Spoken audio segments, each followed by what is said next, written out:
Let's call the meeting to order. We have time certain for public comment in 90 minutes. And I think where we left off yesterday, Mr. Hanson, you were going to come back with some options regarding reducing the transfer to the general fund by $1,065,000. Yeah, the 2,000 still stays there because it's from the Marine Patrol Fund. So I need some clarification from the Budget Committee, or direction, let's put it that way. The transfer from the PERS account is $1,065,000 going into the general fund. I let you know the other funds that were receiving that transfer, it wouldn't really impact them because it would just lower contingencies in public works and behavioral health and those. The one it truly impacts is the general fund. The question before the Budget Committee, or at least direction, do you want any of that reduction coming out of contingency, or do you want it coming out completely of operations?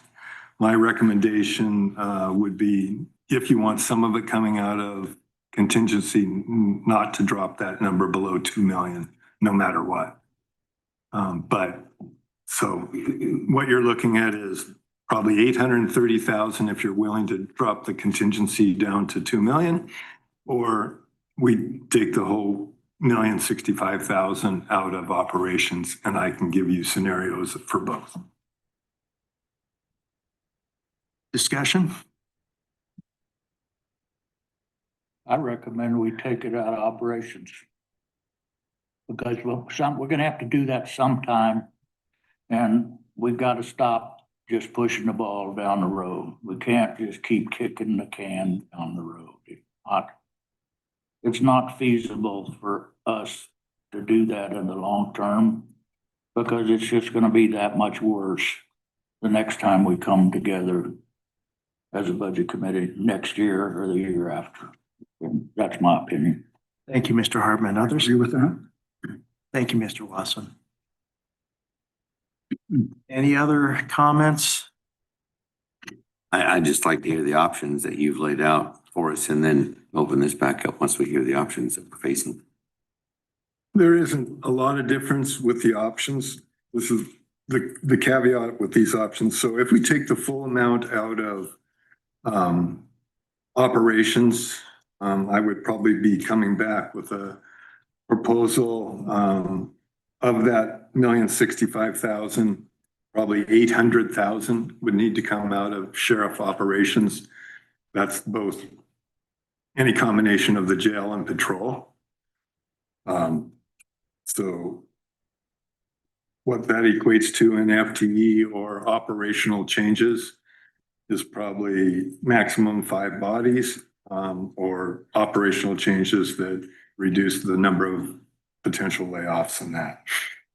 I would be recommending that we lower the juvenile transfer from the $1 million that's in the proposed budget by about $120,000. That would be 1 FTE. We just recently had an opening in that juvenile probation, so we would just leave that position unfilled.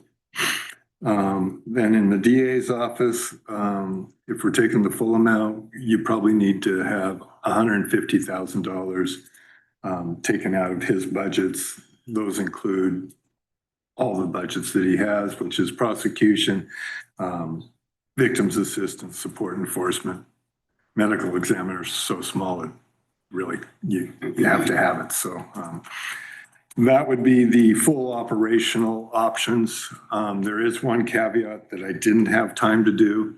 I would probably relook at management services and the overhead charges being charged throughout the county, and see if we can lower some of those. That would lessen the impact to the general fund and some of the other funds. But you're going to still probably have a majority of those options that I just stated have to occur. I mean, you probably could get maybe a maximum of $150,000 out of general fund management services, but I haven't done that analysis yet. That will take some time and recalculations and a whole bunch of work. But those are the options you're looking at. You would lower those amounts by a little, but those would still be the same targeted areas as options if you want to lower the contingency from the little over $2.2 million we have in contingency down to 2 million. So, but that's essentially what you're looking at with not doing the complete transfer out of the PERS reserve account. Further discussion? So with this move, how is it going to affect time frame going for an operations levy? Have to step that up a year? Yeah, I mean, you're gonna have the public safety levy still May of 27. If you pass in May of 27, the 27-28 budget will be able to access that money. You would hopefully be able to reverse all of these. These are all public safety related options because that's where most of our general fund money is. Like I've stated before, you can't cut the clerk's office. There's 3 people. I mean, you can't, everyone is almost at minimum staffing, if not at minimum staffing. The offices that have the most FTE are sheriff's office, DA's office. Juvenile is the only one that isn't a big office, that there's an opportunity there at the moment. Will they feel pain? Yeah, everyone's going to feel pain. If this is what we move forward with on the approved budget, you know, and that's what's finalized in May, we'll have different information in May. I can't guarantee you're not going to solve it in May. I mean, we're not going to have an extra million, just someone write us a check. So, you know, you approve that, and then the board adopts in June. We would probably be issuing layoff notices for those individuals, probably sometime near the end of May, give them at least 30 days notice.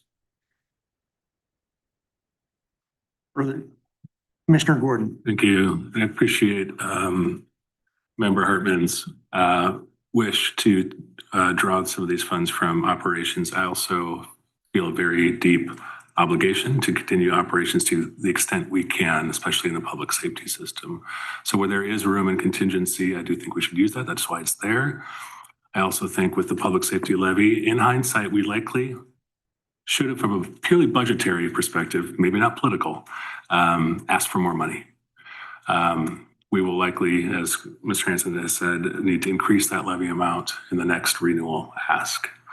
So I think the pressure to renew that levy at the amount that we need to continue services at the levels that the public expects is going to be incumbent on all of us, on our community, on all of us. But in terms of the transfer from the PERS, this has been decided by the Budget Committee, but I would ask that we do draw some contingency to lessen the impacts on other public safety system needs. Other comments? Moving forward with the levy to reinstate these 5 patrolmen, what would that, the safety levy next year have to be? It's not going to, assuming that you want to restore all the positions that potentially could get laid off here, it's not going to change. I've done 3 scenarios on the operating public safety levy. Like I told you before, trying to calculate what is the natural growth of expenses. You know, there's a big difference between 8% or 10%. It adds 2 pennies to your amount. You know, everything you ask for or don't. You have some things on the wish list. Do you put an investigator in there now or not? That's not in the existing public safety levy. I'm just saying there are decisions that the board is going to have to make. And that range of number is going to be significantly higher than the 49.5 cents. I'm not going to state a number right now because it's still up in the air and what you want or not want as a board of commissioners. And then you're going to have to go out, campaign, and do your best to convince the public, educate the public on why it's necessary for this level of increase to maintain the services that you've come to know. Again, I'll put the numbers together. I'll give you the options. The board will make the decision, and with the help of the sheriff and the DA and those. And once that decision's made, it's up to the PAC or whoever to, educate the public and try to get this thing passed. But it's not going to be a 5 cent increase, 10 cent increase. It's going to be a significant increase. You're probably looking at somewhere plus or minus 5 on 20 cent increase. So, I mean, it could be as much, like I said, as a 40-50% raise in the current rate. Do I like that? No, but you don't want to be doing this every 4 years and up, down, up, down. And that's where we are. So if you guess right, you don't have to levy the full amount. If, costs go down for employees and or PERS or those things, you don't have to levy the full amount. But if they go up beyond what you project, then you don't have anything else to do but reduce what you have. So if there's new revenue sources that we don't know about right now, those are other options. I mean, we did it before. We reduced the public safety levy the first time we got it when we had revenues that we weren't certain on. The board can do that in the future again, and the budget committee. You guys set the rates. I recommend the top because it's necessary at this moment, but it may not always be necessary. So, that's a budget committee decision, setting the tax rates. You'll always set 1.716 for the permanent rate. So that's just a given. So let me ask this question, because I don't see it anywhere in here and it shouldn't be. As we've discussed before, the federal payment from Secure Rural Schools is not here. And again, as we've discussed, we expect it will be here any day. And expect that it will be based on 22, 23 rate. So in the 700,000 range. So, I mean, it'll be between 650 and 8, but about $700,000. Can that make an impact here before we have to close out the books? Yeah, I mean, all I'm getting to, Greg, is if that money hits us like it is scheduled, I mean, I keep hearing checks in the mail. I've heard that before too. That is new money. Yes. That isn't in this mix. Right. And it is coming. I mean, it's been passed by Congress and signed by the president. So that money is coming, and it's certainly something that we should use to offset this. Correct. I have not put any of that in there because I don't trust anybody until I get the I money. agree. So we have a little time. yes. So, probably what I would recommend on this decision is I need direction. I don't need a final answer today. I will get hopefully better information before we meet again, May 20th. And have the check not in the mail, but in the bank. Okay. And those kind of things. We'll have a little clearer understanding of other things. So we'll have a refined revenue estimate, and that could make all this discussion not as impactful. So again, this is only a tentatively approved budget. The real budget is finalized. Approved budget is in May. This is the budget hearings and those kind of things, but we've made lots of changes before. I've put together budget last year with the fair that had the levy included. Well, it didn't pass in May of 25, and we had a different one that you approved. I mean, it will be the same a year from now with the public safety levy. There will be the with and the without.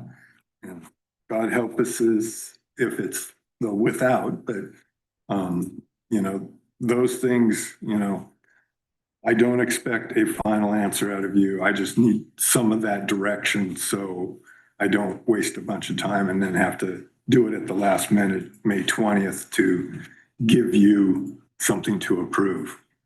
Because if we made that decision May 20th, then I have to do a whole bunch of things of magic and can't always pull the rabbit out of the hat that quick. So the direction is all I'm looking for. I mean, I believe you probably have the sheriff and the DA in the office listening to me. And, you know, they probably would like to have their input, but that's up to the budget committee to hear in that.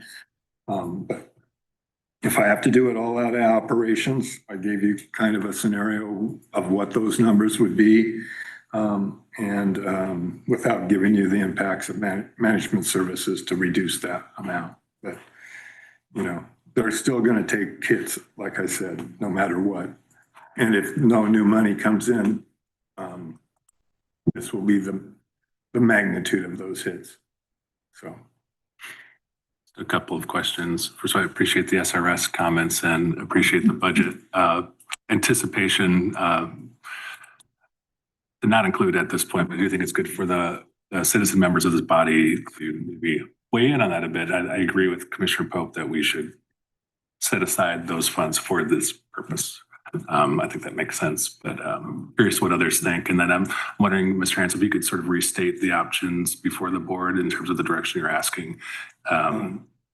Well, the first one was, do we want to utilize any of the contingency to ease this transfer burden?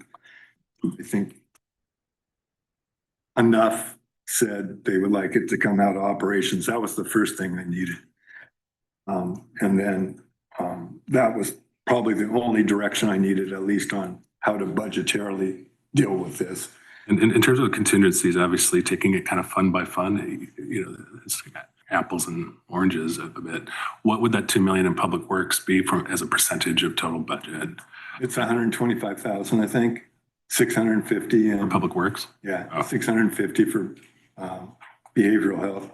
Behavioral health's coming in at a $5 million contingency. Public Works has over 3 million, so it doesn't, none of it has to come out of operations. Just trying to gauge if we draw from that, we're still in the healthy range of contingency. For both those. We're on the yeah. margins. For those, even though we haven't talked about those, you're more than fine in those. The other one who was going to receive part of that transfer is FCO, and that may have an impact to them. So. And the building of those funds had been charges to departments and funds prior, in prior budget years, correct? By some sort of formula? Building, yes. Oh, how we got there, those were the major funds. Yeah, there's, $4,000 that came out of dog control.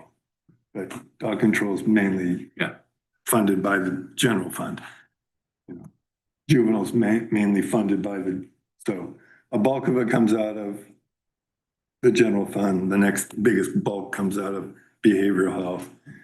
So Caitlin and I distributed it appropriately to those.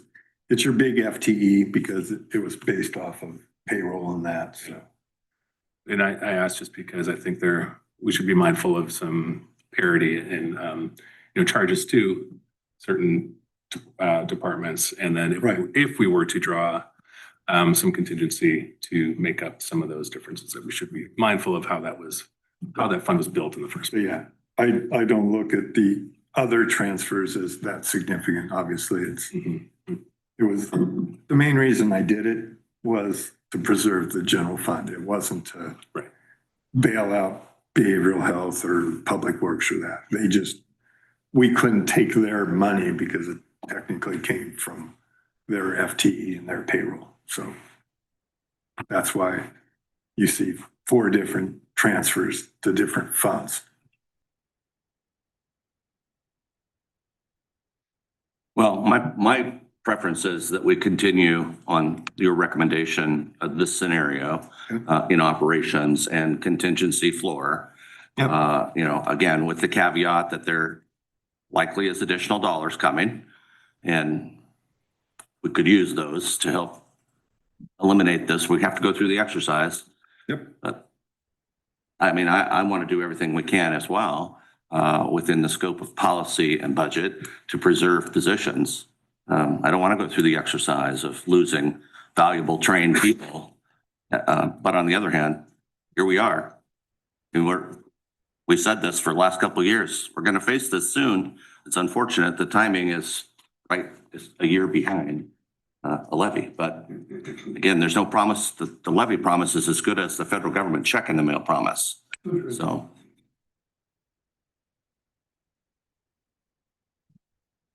So let's just maybe, for the record,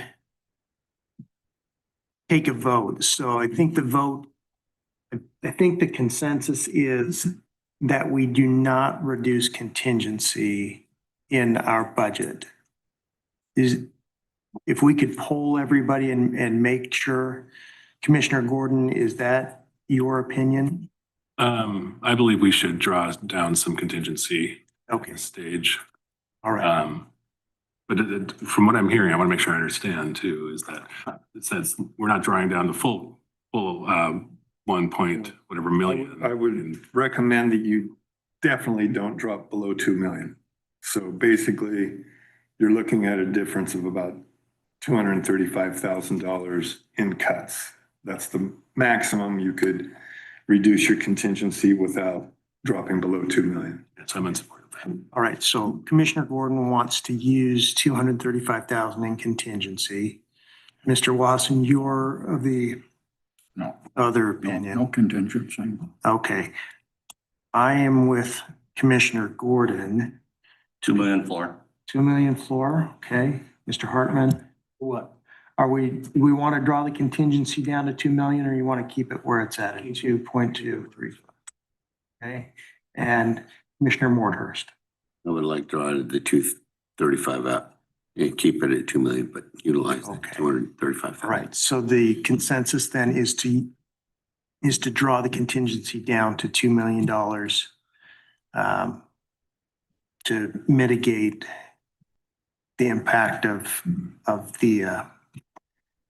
mitigate the impact on our employees.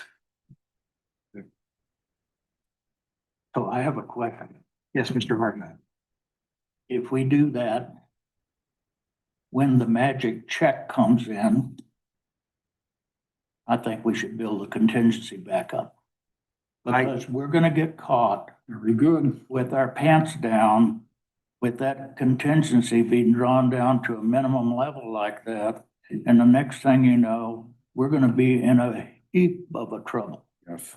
We got to be careful is doing this just because we don't like the outcome that we created over the last several years of kicking the can down the road. And we haven't done that, and we have to accept that. It's our responsibility to manage this the best way that we see possible for the long term, not for the short term. And what we're doing right now is talking about short term. We better start talking about the long term, because if we don't, you think this is fun now, you wait. Thank you, Mr. Hartman. Agree. I agree with Mr. Hartman's comments that when the SRS, Secure Rural Schools funds come in, we ought to build that contingency back. I agree. And I just want to comment too, there's a sense of kicking the can down the road. There are also unanticipated increases in the cost of doing business, right? The cost of, and Greg has talked about it extensively, the cost of health insurance, the cost of our IS needs and the like. We must always be making, we're deciding on the next fiscal year's budget, and we need to anticipate ongoing trends. I think we're doing that. On the SRS, there is hope that we will be able to harvest more timber too, as a state. Not that we can budget that today, but these are all long-term advocacy efforts, long-term efforts to shore up our general fund, including all the advocacy at the state level to reduce the impacts of unfunded mandates on our public safety system. So I agree that there's a lot of kicking cans down the road, but I think this body's been pretty good about managing that internally and advocating externally to reduce those impacts. But it's ongoing. It's challenging. Thank you, Commissioner Gordon. Mr. Hanson, is that the direction that you need? Yes. Thank you. All right. We do have the DA and the sheriff in the room right now. Do we want their input at this point? Not till he runs the scenarios. Okay, thank you. All right, Mr. Hanson. All right, you want to start with health services funds? Yes, please. Just about said yes, Your Honor. Please don't go there. First budget is the public health budget. They are in your book under the public health tab. Within the public health, there are three programs: family planning, general health, and the WIC program, which is women, infant, children, which is mostly a federalized program that we provide those services with. Overall, the public health fund is in pretty good financial shape. It is not requiring additional or any general fund transfer for this upcoming fiscal year. That is not always the case. We fluctuate between zero and as much as almost $400,000. Right now, there is enough funding streams, including jail funding for medical, that allows us to not have to do a general fund transfer. You can see the statistics and everything in your book. I would recommend for public health, both the revenues and expenses for the three programs. You will see some minor staff increases in that. That's to get additional funding in certain programs, especially in the WIC program, where you can see significant increases in state operating grants and that. So if you have specific questions, I'll help here and we'll be able to answer those questions.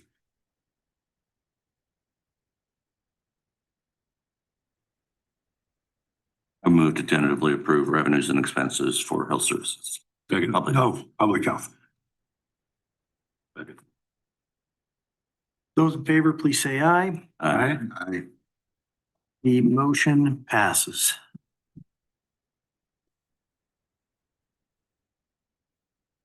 Next fund is the behavioral health fund. There were changes in the behavioral health fund. The admin part of behavioral health used to reside in health services fund. And we moved it back in. So the behavioral health fund has all of the administration included in it. So it looks like there is an FTE increase in this fund, but believe me, there really isn't. It's just because of moving those FTE back from the health services fund that there is an FTE increase in this program. There are three components of the behavioral health fund. There's outpatient services, behavioral health support services, and DD or developmental disabilities.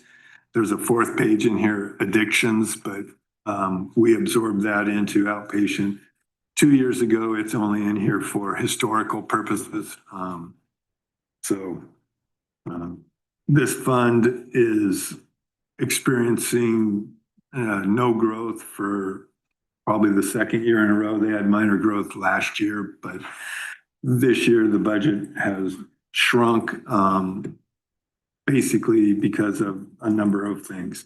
We built a new crisis academy annex building for crisis services, and that on the academy campus that we paid for without having to bond or anything out of existing behavioral health monies. That cost a little over $6 million in totality.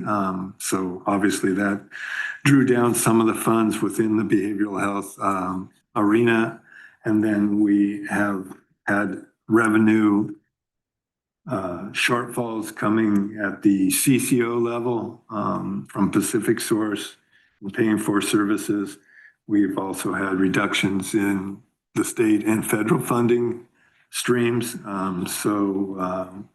This is not as healthy a fund as it once was. However, it is still pretty much a very healthy fund. But the trend line, as Commissioner Pope has talked about, is on a downward trend and not a upward trend, while expenses continue to rise. So,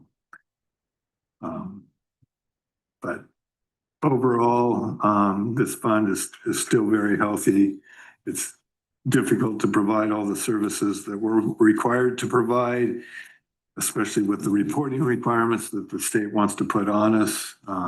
There's constant pushback at the county level, statewide, with the state trying to push things down upon the counties, that the counties shouldn't have to perform the duties that the state is obligated to perform in the way of services. So if you truly want to know more things about behavioral health, please don't ask me and ask Noel, who's in the back room. So, but I would recommend revenues and expenses for this fund as proposed. There a motion? I'll move TA approval. Okay. Thank you, Commissioner Gordon. Is there a second? Second. Thank you, Commissioner Wardhurst. No questions of Noel? I did see that our low birth weight rate is substantially higher than the state average. What's going on with that? I can get back to you on that. I'm not there. I'll look up, but I think that actually has been historically a number that we've had in there. So Okay. I can see if we can get you some historical data. I'll Google it or. Thank you. All right. Those in favor of tentatively approving revenues and expenses of the Behavioral Health Fund, please say aye. Hey. Aye. Motion carries. Just, Mr. Chair, I would just like to make certain that everybody notes and the public hears for the record, you know, that we're talking about $38 million in a department. Bigger than our general fund, and 160 employees just in behavioral health or just in health services. It's just staggering, you know, what we're doing here. And, you know, it's sad that we're a county that is administering, you know, public health as a priority. You know, that's where our job is first, and we have to maintain the county to keep this. So, you know, and we're having to talk about making cuts in public safety and, you know, all of the law enforcement elements. And this number to me is staggering by comparison to where I started here. And for those of you who have been in the budget committee for a long time, it's got to be astounding to you to see this number grow the way it is. And again, I'll be happy if it levels off and just stays that way, of course. But we all know that there's potential is that that'll change dramatically and, we worry about losing a few jobs right now. This one's going to be an avalanche, when it changes. Because the last time it did, it felt like an avalanche and it was very substantial for us. So I just want to make certain that people understand that how hard it is to manage the needs of a county. And you have one department, again, for all of its worth and all of its needs. These numbers are staggering. It's basically a government almost unto itself. So, thank you. Thank you, Commissioner.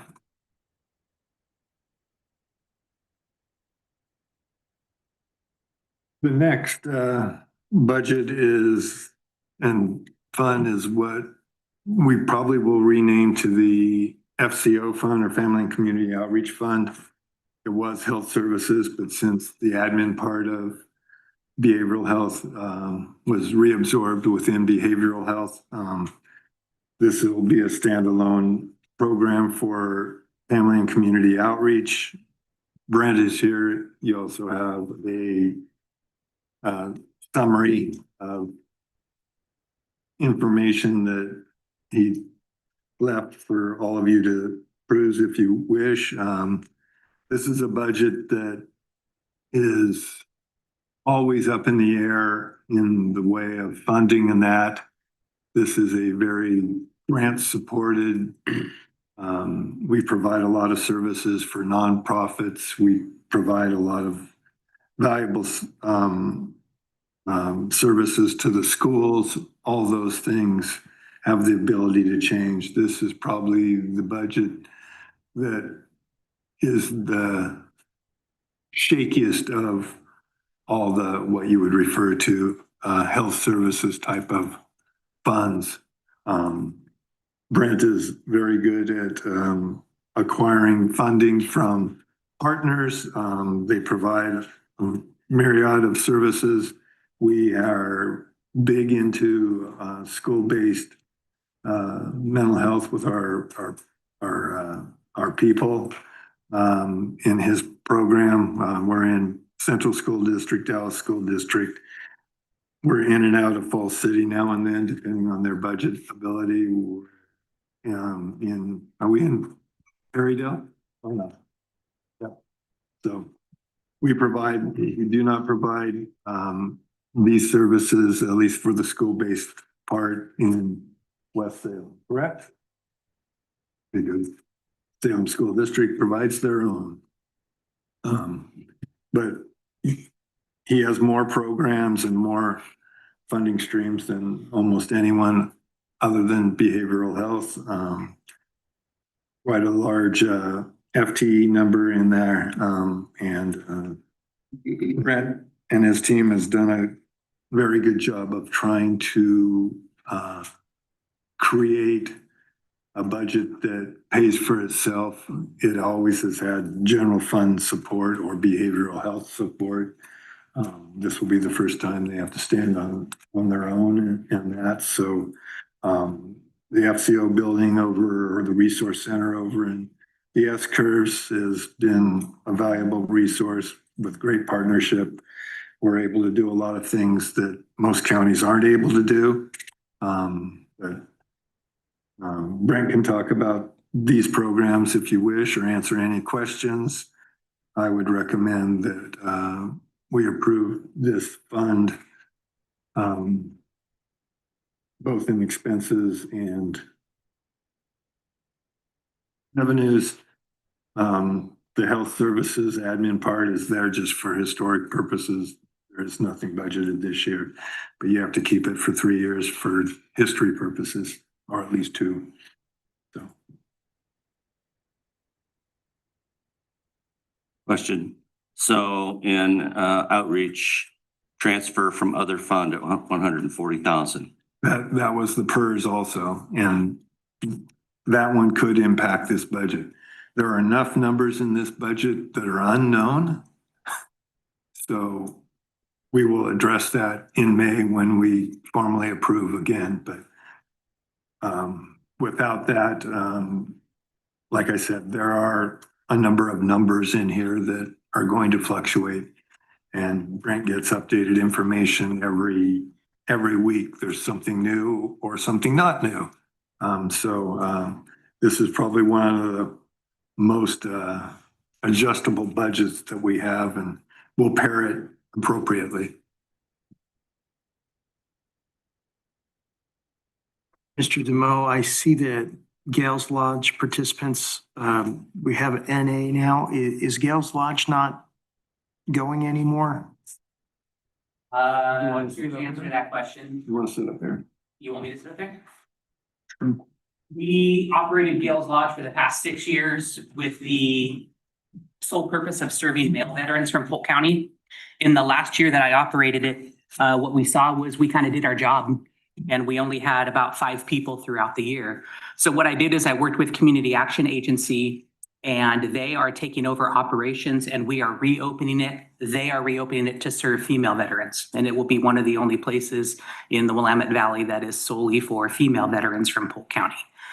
When I operated it, we didn't have good partnerships with places like Church at the Park and Community Action that did sheltering primarily in Salem. Now that they also have a pretty good footprint in Polk County, this is what they do. We did it out of necessity. They are the, professionals, not that we weren't, but this is just what they do. So both of the programs that I started and operated, Edgar Hall in Dallas, which was for families, and Gales Lodge, which was for male veterans, I've turned both of those programs over to Community Action Agency. Great, thank you. You bet. It's a wonderful outcome. I could add a little bit to that too. There's a lot of folks to thank for service to veterans in terms of housing. Not only has FCO done very well over the last several years, and then enriching those partnerships with the nonprofits, like I said, but also there's permanent and transitional housing solutions for veterans, thanks to Polk Community Development Corporation. Both the new development in Ellendale has some dedicated apartments there, and there's some other kind of shared area of kind of transitional housing for veterans as well. So there's a pretty good continuum for that population, which is really a big community victory. Great. Thank you, Commissioner. Appreciate it. If there's any other questions, I'll hang out here for a minute. Thank you, Mr. Demo. You bet.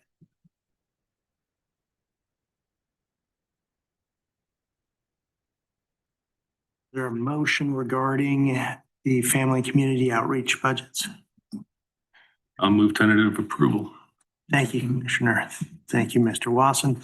Those in favor, please say aye. Aye. Aye. Motion carries. There was an additional program that is a different fund, which is the Veteran Services Fund in the FCO tab. We had I would call a major reorganization in that fund this past year, reducing the number of VSOs, Veteran Service Officers, from 2 down to 1. Report that has been a successful transition. The primary reason we did that was the general fund was going to have to support Veteran Services Fund beyond the $90,000, the threshold that we tried to not go above. We have gone above that before, but as costs were going up, there wasn't any way to support 2 VSOs. We reorganized, we're down to 1 VSO, but that position is seeing veterans at a higher rate and those kind of things, and it's working well. And we're going to be able to stay within our $90,000 commitment. The Veteran Services at the state level believes that whatever commitment the county gives one time, that's the new level you have to give. We've had more than one argument about whose budget it is, and it's not theirs, it's ours. And we're committed to give this level, but anytime we have to, it's out of necessity, so we don't have a negative fund balance or those kind of things in this fund. It's not out of what the county is committed to providing. So I think we're at a level that is sustainable for the long run.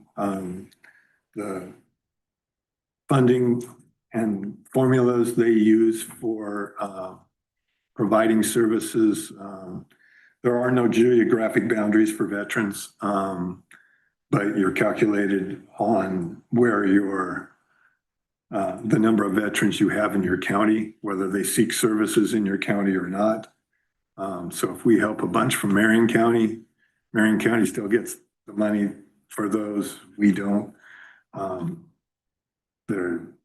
It's just not always the best funding formula, but the reorganization, I think, has solved this for the long term, at least for the next 5 to 10 years. And if the state ever decides to increase veterans funding, it'll be in good shape. Are there any motions regarding the Veteran Services Fund? I'll move to approve. Thank you. Second. Thank you, Mr. Watson. Those in favor, please say aye. Aye. The motion carries.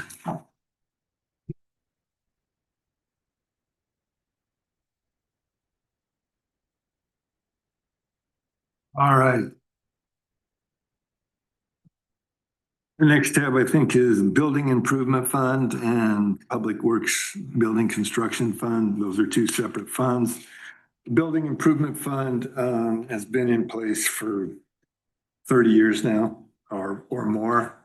It tries to address major repairs, both at the courthouse complex, the academy building, and now the jail. Over time, we've done a lot of projects. We've put money into this building with COPs or revenue bonds, whatever you want to describe them as. This year, unfortunately, we had an emergency repair on the academy building that we weren't anticipating, and had to put a new roof on that facility at an amount of about $600,000, which didn't help projects that we had planned and those kind of things. But this fund will recover, and we will continue to address major improvements as well as we can. So I would recommend tentative approval, both revenues and expenses for the Building Improvement Fund.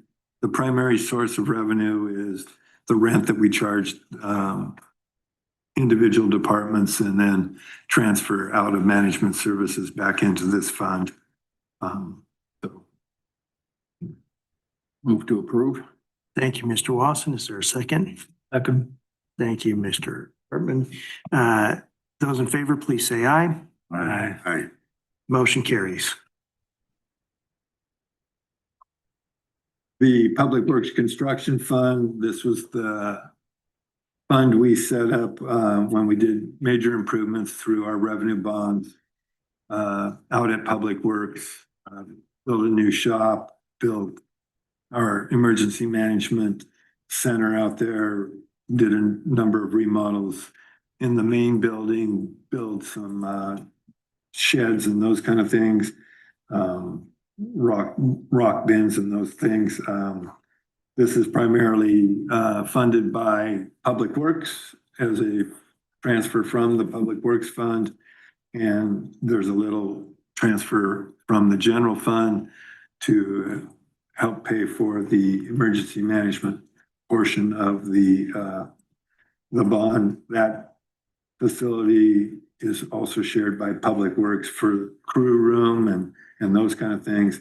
Also shared by the sheriff's office for their locker rooms and that. So it's a multi-used facility, at least the emergency management is. And the primary expenses in this is repayment of bonds.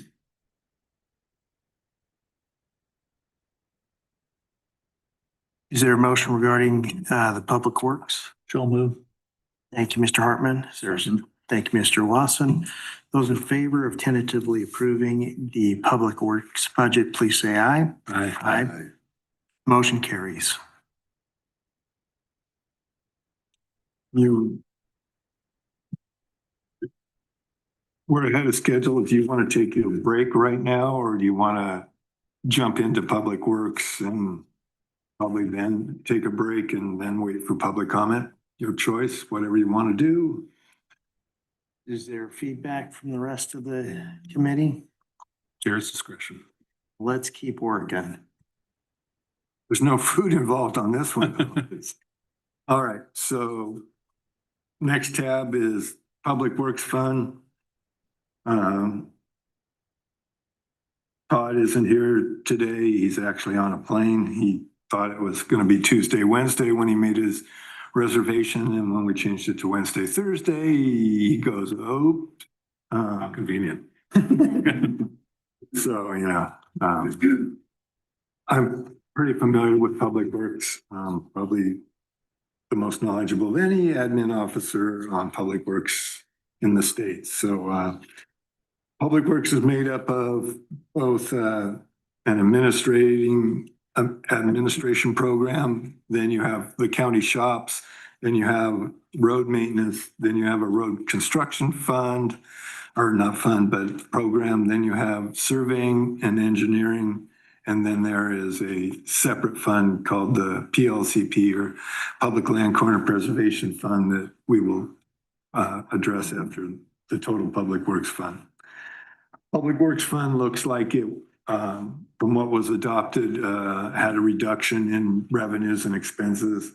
Again, that is somewhat misleading, as last year when we adopted the budget, we anticipated the transportation program moving forward.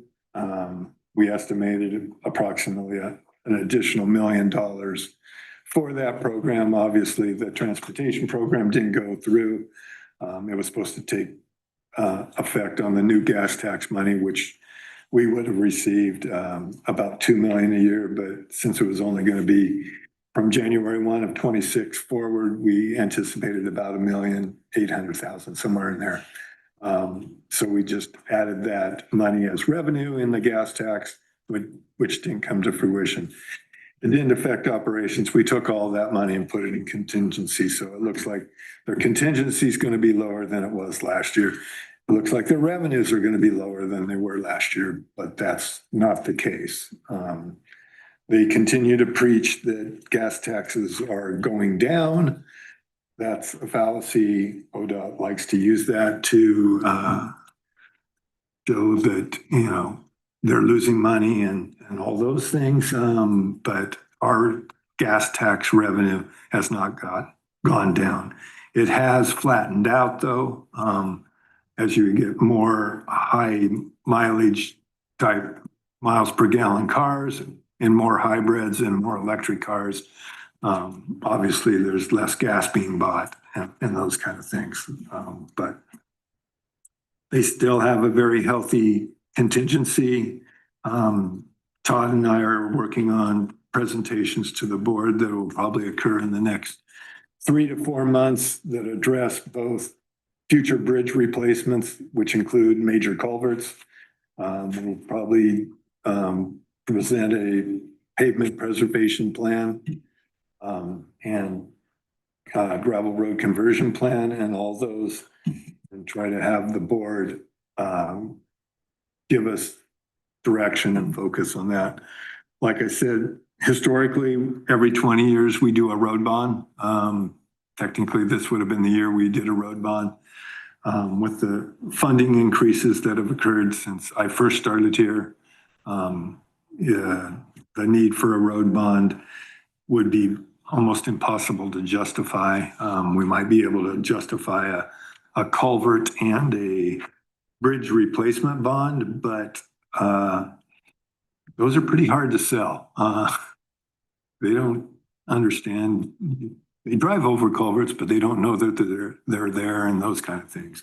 In 2006, when we passed our last road bond, it was a proactive road bond. We did very, very well in that 2006 road bond. Our roads are rated higher than any road system in the state. We've been recognized as the highest they've ever seen on road condition for paved surfaces. If you go to AOC in the district meeting, they show Yamhill County has a 64% rating. Marion County has a 66% rating and Polk County's at 97 or something like that. Our roads are good.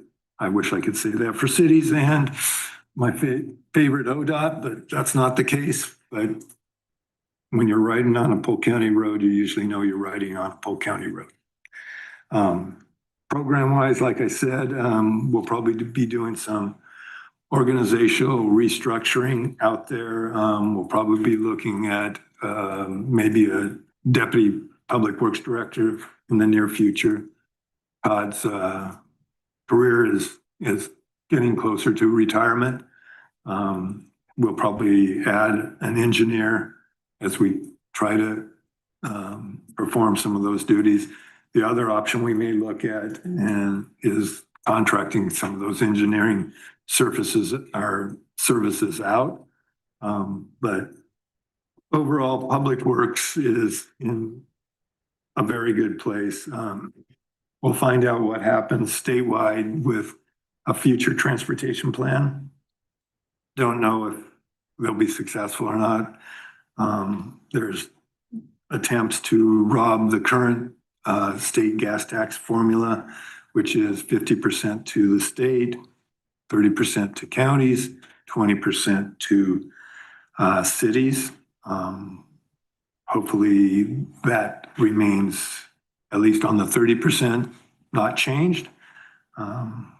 They could give more money to cities and take more money away from ODOT. And that probably would be realistic, but that's just my personal opinion. But I don't think it will change, but there will be lobbying efforts to make it change. There are those kind of things. Like I said, I've seen, if you looked at any department, when 10 years ago, years of service of our Public Works crew was way high. We have a fairly new and younger Public Works crew. We've had a lot of retirements over the last 7 to 5 years. We do lose people to the private sector. We always have, but staying long-term employees at Public Works just isn't what it used to be. And whether that's a trend or we had them so long that they decided to retire and now we have a new group that's going to stay forever. We don't know that yet, but overall, Public Works is, like I said, doing fine. We don't have any major projects. We'll be doing a chip seal this summer on some specific roads. We will be doing some minor overlay on one of our roads. And then we will be doing approach paving in that. But overall, road-wise, we're in good shape.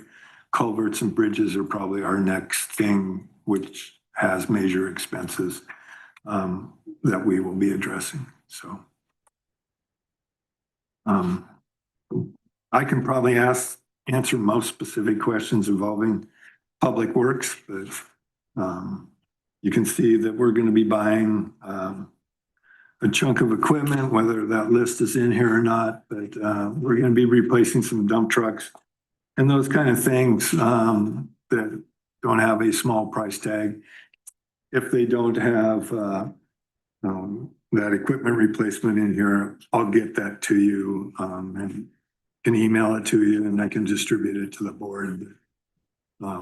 There is an annual report in here that Public Works does. You can read it. It has good information. It kind of shows the makeup of the organizational chart. That's going to change probably sometime this year. You can see Public Works funding is primarily a gas tax, beginning fund balance type of program.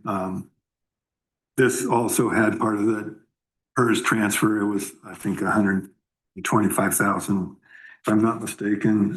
But that'll just lower their contingency. It won't affect operations at all. And then there's a little blurb on each of the programs they have. Good information. The budget committee and board should be proud of the work that our Public Works Department does and the product that they put out.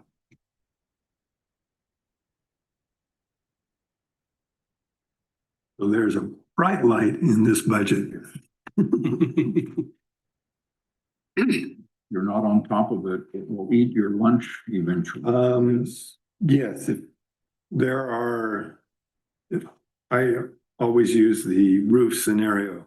If you wait till your roof is leaking and you have a whole bunch of damage, it costs you a lot more to repair than if you are proactive and do the proper maintenance, do the proper vegetation management, do the proper ditching and those things, and protect your road surface. You'll get a much greater life out of them, and the repairs will be much cheaper. I believe in our $20 million road bond in 2006, we projected to do 120 miles of road. We did over 160 miles of paved surface. And that was a proactive one. That wasn't a reactive one. The 86 was very much a reactive one, and our roads really were in very, very poor condition. After the 2006, we were in good condition, but if we didn't address it, they would deteriorate fairly quickly. And, you know, when you have to do just simple overlays versus dig outs and those kind of things, you add at least 50% to 100% of your cost. And if you're doing major road reconstruction, it's 2.5 to 3 times the cost if you would have taken care of business. And unfortunately, that's where a lot of our cities and a lot of the state and the condition of their roads are in. And I don't think they can climb out of it personally. With something that will be acceptable to the general public, and the cost of construction is out of hand. And oil prices are a component of asphalt and that.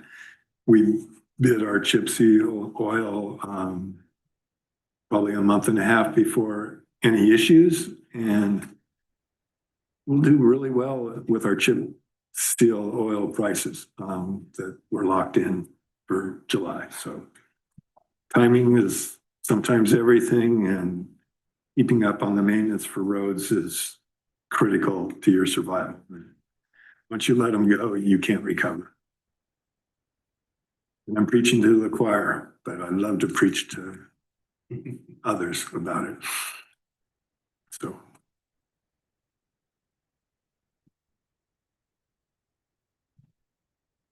Any questions on Public Works?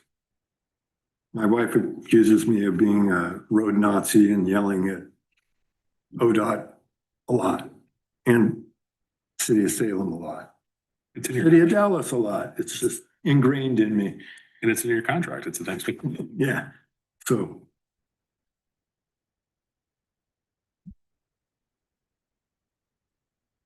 Appears we have no questions. This used to be a 3-hour, 4-hour discussion minimum when I first started Public Works alone. I mean, that was the condition and the priority for the board at that time. I mean, Public Works and the sheriff's office would take over a day of discussions back in the 80s and 90s. And obviously, public safety is still a major discussion and a major issue, but Public Works, we stayed on top of, and you're reaping the benefits of it. Wonderful. Move we tentatively approve the Public Works budget. I'll second it. Those in favor of tentatively approving the Public Works budget as proposed, please say aye. The motion carries. The next fund is a small fund. It's a dedicated fund. It's referred to as the PLCP fund, which is the Public Land Corner Preservation Fund. This was created back in the late 80s, early 90s, somewhere in there, as part of your recording fees involving land up in the clerk's office. $10 was added to that recording fee, 9 of which go to this dedicated fund, PLCP. And then $1 was kept for administration by the clerks. They recently lifted that, legislatively lifted that threshold of $10. We have yet to increase that. I believe that will come before the board sometime in June to increase that fee. This is a function of recording. So when recording's going well, this fund does really well. When recording is not going well, like now, we are depleting revenues fairly consistently. To the point where it is a big roller coaster ride for this fund. There is no limit on what the legislature did on PLCP funds and what you can charge for them. I think they should have put a cap on it, but they didn't. Some counties are now, are instituting upwards to $25 to $30 increase on their recording fees. I don't know how much they're assigning to their clerk's office to backfill there. I don't know. Probably what will go before our board, at least by our surveyor, is somewhere around $20 with the additional $10 would be 9 to the PLCP fund and $1 to the clerk's office. However, when things are good, I would recommend that we reduce the fee back to 10. When things are bad, I mean, that's a fluctuation, and I don't know if the board will want to go there or not, but to even this fund out, you need to do something just so you don't have those spikes up and valleys down. But, you know, we show an increase in this budget. If it doesn't occur and the board doesn't approve the increase, then this fund's going to survive. It is basically mostly charged out by our Public Works Survey Group. We used to have, in the early times, a lot of private surveyors doing this work.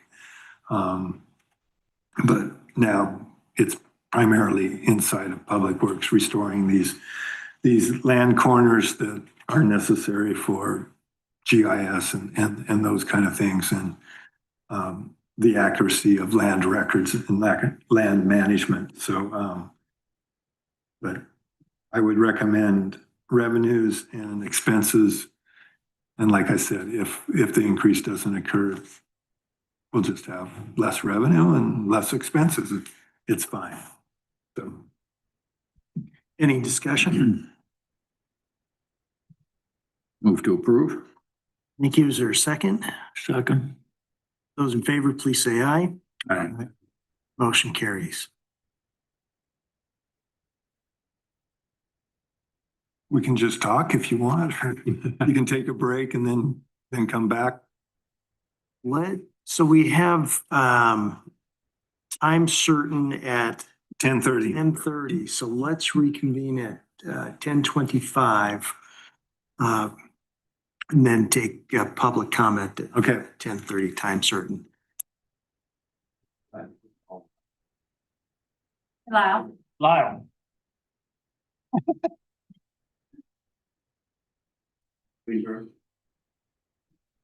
ready? Go ahead. Thank you, Nicole. You're recording. All right, we are resuming the meeting after our break. We have a time certain for public comment in approximately 4 minutes. I believe that we have taken everything as far as we can. You can do contingencies and revenues. However, we're not going to tentatively approve them because we got to do, general fund revenues are going to be $1,065,000 less. But between now and May 20th, there may be a change in what I May get a check in the mail, right? Yeah, And then contingency, I know the bottom limit that you guys are willing to go to at $2 million. So the current contingency, I assume that the wish list probably is not going to be voted on with the decision made on the PERS. If you approve some of those wish list things, you're just making further cuts in bodies and that. So even though we had 3 things on the wish list, I'm assuming that those 3 will probably be all no votes. And Well, let's just formalize that for the record. So we did have Okay. those 3 issues on the wish list. One was a investigator, one was additional vehicle, and one was the jail management system. that's right. Ooh. That we haven't talked to IT about. And Okay. so don't worry about that one either. Okay, so let's just take a formal vote then. So I think let's think about this for just a second. The items on the wish list, we're not going to move forward with those. And let's just vote as a committee to make sure that everybody's on the same page. So those wishing to not move forward with the items on the wish list, please say aye. Aye. Okay, that was everybody. So that gives clear direction. Okay, with that, we are Real close. 20 seconds away from public comment. So let's open up public comment right now that needs to go at least for 20 seconds. Are there any members of the public who wish to make comment about, seat is open. And like I said, we need to keep this open for at least another 20 seconds or so. So we'll sit here and wait. Anything come in writing?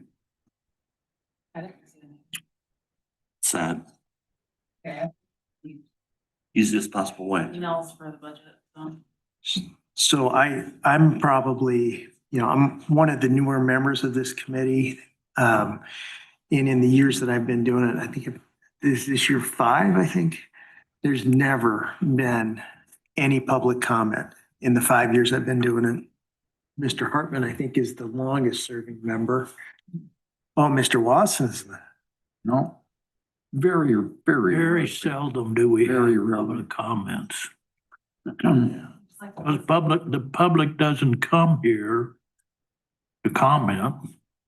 They don't come, the only time we have public here is when we have people running for office, and sometimes they don't even come. I'd like to thank the 2 people that are running for office for showing up and at least participating in the process, but that's just, you get more people to the dog control issues than you get to the budget committee. Yeah. And that's unfortunate because people need to understand the difficulties the county is facing. Yeah, it's clear that we have some education and some work to do. I don't know how you do it. I don't know how you educate them. Yeah. Well, the period for public comment at this point is closed. And Mr. Hanson, I think it is now time to deliberate and take a vote. Are there any further deliberations regarding the budget? No, I don't think you need to vote on anything in the future. I have my direction. You TA'd a bunch of the funds and that. The general fund is somewhat in flux due to revenue uncertainties and that. You TA'd a behavioral health that will be reduced by 650,000 because of the transfer. All those adjustments due to the PERS non-transfer. There is one other question. In this budget, there is no, I'll only be making this worse, and I may know the answer already. We did not add a surcharge in this proposed budget at all to increase the funding in the PERS account. I don't know if you really want to do that at this time. I think not transferring it is probably enough. This last year, we did 1% because the growth in the employer rate was only 2%. So there wasn't that big an impact. So Mr. Hanson, I'm reading between the lines. So your proposal is that for the PERS fund, that we not do a surcharge. there is not a surcharge in my proposed budget. Right now.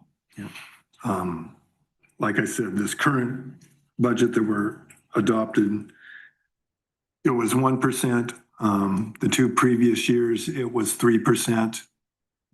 And those kind of things. Since the departments were used to the 3%, lowering it to the 1% essentially covered the 2% increase in the employer rate. Don't know what 27 is going to be. You're going to end up having $2 million in roughly. So that will be a nice reserve to have if and when the increases occur in the PERS employer rate. So I'm curious about whether or not you have had an opportunity in the last 2 years to rerun the analysis on that policy, to understand what our exposure is if we don't have a surcharge, versus if we did have a surcharge, what the pros and cons. I remember the reason why we did it, and I'm still stuck in that space. But under the belief that building a reserve, an account helps deflect some of the impact of the increases. There were two reasons we initiated that. One was to protect ourselves from future employer rates. The other was 3 years ago, we were in a much healthier fiscal position and felt it was a good opportunity and time to implement that PERS reserve. That's why the first 2 years were 3%, 3%. We had money available in all of our funds, pretty much, especially the general fund, to absorb that additional 3% tack on. It gets complicated to transfer those monies back out like we just attempted to do, I guess. I don't know what the new PERS employer rate's going to be. We'll find out in December of 26, what it will be for July. But because we only went to 1% this last year and in my proposed budget, 0%, that full amount will either be absorbed within the departments naturally, or you'll have to do what I attempted to do this year, is transfer those monies out to help those departments address the new employer rate. It was always there it's not a permanent solution to PERS. There never is, unless you're fiscally healthy. And you could continue that route for public works, and you could continue that for behavioral health, at least for the time being. The general fund can't afford that additional surcharge right now. Can we legally do that by individual? Yeah, we would just have to track it. We have the ability to And then track be it. able to give it back to them. If I take it from Public Works, it needs to go back to Public Works. If I take it from Behavioral Health, it needs to go back. Like I said, if we took it for juvenile, you're 90% of the budget, it should go back to the general fund, not to juvenile, even though it's being charged out of there budgetarily. And that was the assessment that Caitlin and I made when we did this, and that's why we divvied it up. And it wasn't just all to the general fund, because I don't think auditors would really like that, but so you could still do that for certain programs and departments. We just have to track it and keep those big pots separate when we actually access the fund to help offset increases. So, but Why wouldn't we want to do that? you could, it was just, when I was emptying it for the general fund, it was easy just to empty it for I everyone. understand that. It was more of a simplistic way to just clean it out. But yeah, you have flexibility. I'm just telling you right now, the general fund doesn't have the flexibility for the surcharge.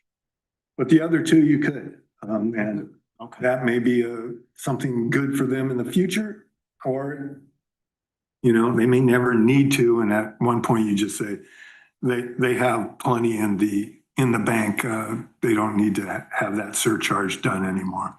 And if that's something you want, it's easy to put back in. It's not gonna cripple operations in either fund of those two funds. I wouldn't do it for FCO because they're so volatile, and I wouldn't do it for the general fund, just don't have the fiscal ability right now.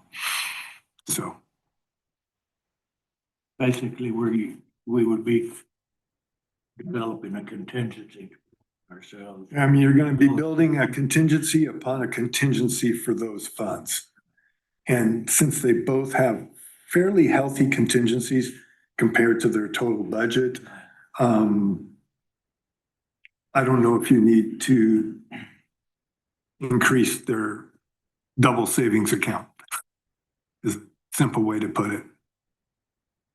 You're basically putting it in a IRA form, the PERS reserve is. Thank you. So, but at your pleasure, it doesn't matter for those two funds. Further discussion? Just an oddball question. Been doing this for so long and so forth. Here's your guess, your overview of our future. Now, you just want me to spew out wonderful, depressing information. The future for Polk County fiscally,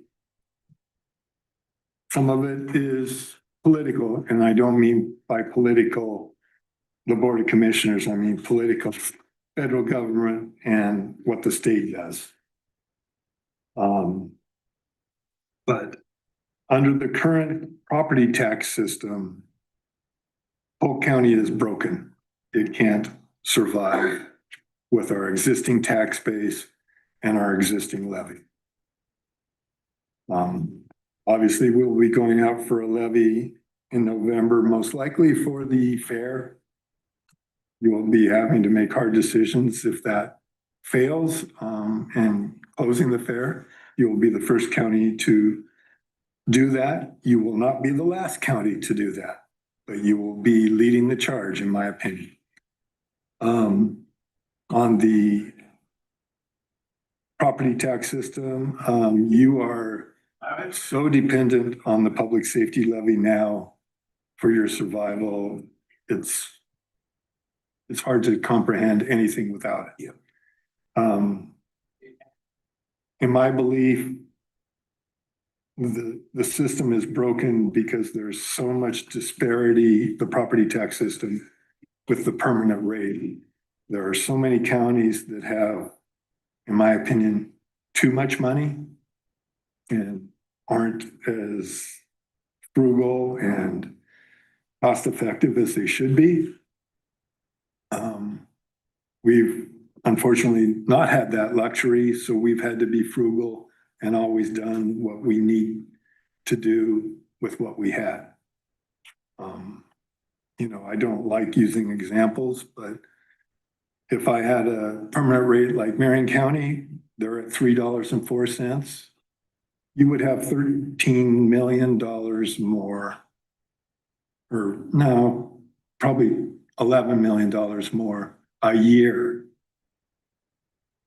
This budget committee, the hardest thing for me would be to tell departments no, and the board to tell them no, and the budget committee to tell them no, because it would be embarrassing to levy that amount. even though you had the ability to. I believe a county our size and the current state of affairs needs a permanent rate that's probably close to $2.50. That's much higher than the $2.20 we're at right now, including the public safety levy. But, you know, those numbers, permanent rate can never be permanent because costs tend to outpace the property tax system. So you eventually fall off the cliff. There's other counties that have already fallen off the cliff. They're just living with what they got, you know. There are counties like that have less than 60 cents permanent rate. There's no way you can operate. You can't provide services. Lynn County couldn't provide services if they didn't have a $3 operating levy. They're at 121. You know, there's just basics, unless you have other revenue sources. You know, we don't have a burner like Marion County had. They had $3.04 plus they had the burner. They're floating in money. You know, Benton County, they have 221 plus 90 cents plus Coffin Butte. They make an extra 2 million off that.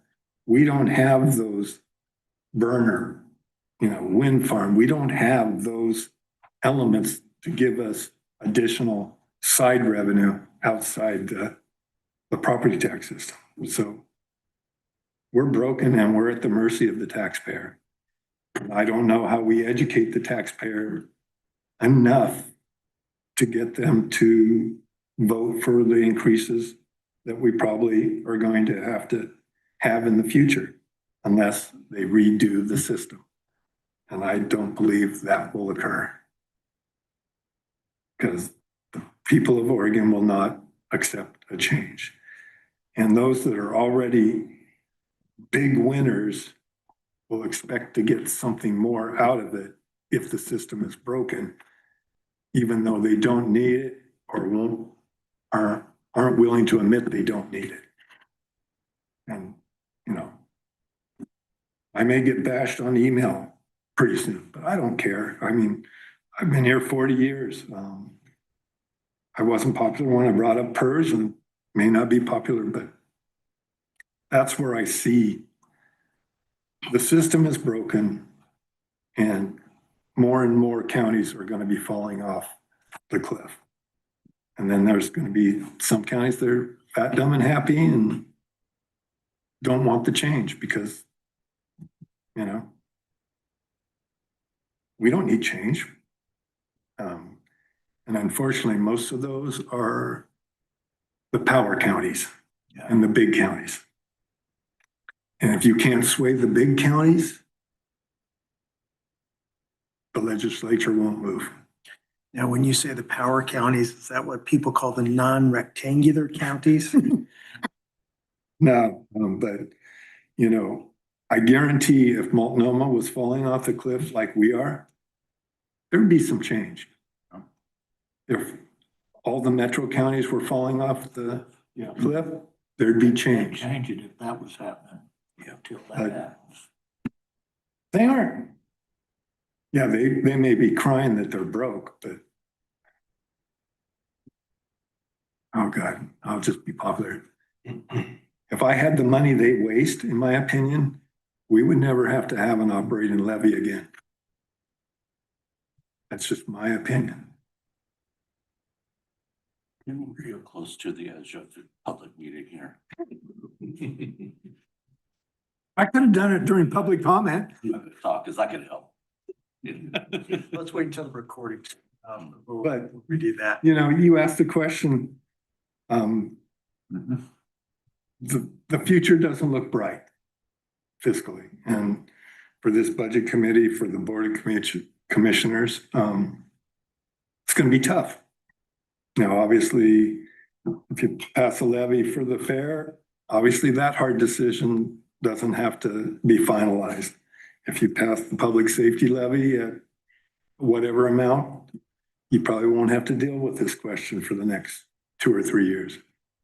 Public safety levy is always coming around though, and it's always gonna go up.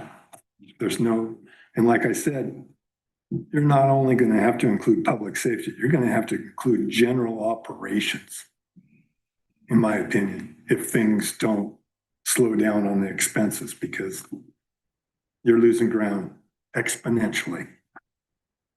Greg, isn't that true about any operating levy that we pass, that eventually the expenses are gonna catch up with? So So it's gonna So keep getting how- adjusted up. you can do an operating levy 2 ways. We've always chose to pick the one number. There are operating levies that have incremental increases every year, and you never lose money. The way we choose, you make money the first year, you make very little the second year. Year 3, you break even. Year 4, you start losing money. Year 5, you're destroyed. And that's why we go out every 4 years, so we never get to that 5th. You're destroyed 2 ways. You're destroyed because you don't have enough money to cover your costs associated with it. And you're, And you're gonna have to increase that tax rate the next time you go out. right, so you're always in an increase mode. So you're always, yeah, like I said, you're always going to have those increases. And we try to do as best we can to minimize those increases, but they're always going to be there. Because people don't get cheaper, insurance doesn't get cheaper, and in 10 years, the PERS rate for Polk County will be at least 40%. I don't see, well, I guess if you have exploding returns on the stock market, a lot of other people will be rich too, but, and you dig into that unfunded actuarial liability, or in 10 years, all of the tier 1 people die, you know. So my parents are talking about, Greg. It's me too, so, but, you know, you're gonna be over 40%. Douglas County is gonna be over 60%. So when the salary you pay an individual, you double it by the benefits that they receive. How do you compete? I mean, property taxes, 3 to 5. They fall in between that level. They hit compression eventually. You will eventually hit compression as everyone seeks a higher levy. That's true. Which then forces you to go for a bigger amount. Because you aren't collecting the full amount of your stuff, of your rate. So, Other comments or questions? please don't. With that, gentlemen, we are adjourned to May the 20th, 2026 at 9:30 a.m.